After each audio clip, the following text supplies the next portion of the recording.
Hello everyone, and welcome to this DelfStack tutorial video. Today we will learn how to add or remove Safari extensions on your iPhone, so you can customize your browsing experience and control how websites behave. To get started, open the Settings app on your iPhone.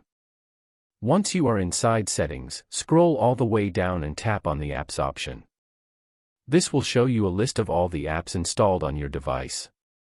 Now, scroll through the list or use the search bar to find Safari, then tap on it.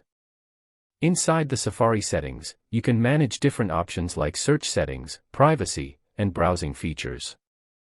Before we continue, take a moment to subscribe to the channel and press the bell icon for more quick and helpful tutorials like this. Now, scroll down until you find the Extensions option and tap on it. Extensions are small tools that can change the appearance or behavior of websites in Safari, such as blocking content or adding extra features. On this page, you will see a list of installed extensions. Tap on any extension to manage its settings. If you want to remove or disable an extension, simply turn off the toggle next to Allow Extension. This will deactivate the extension and stop it from working in Safari. If you want to add new extensions, go back and tap on More Extensions at the bottom of the list. This will open the App Store, where you can browse and download new Safari extensions based on your needs.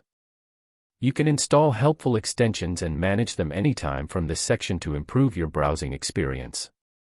That's it. You have successfully learned how to add or remove Safari extensions on your iPhone. If this video helped you, feel free to check out more quick tutorials like this.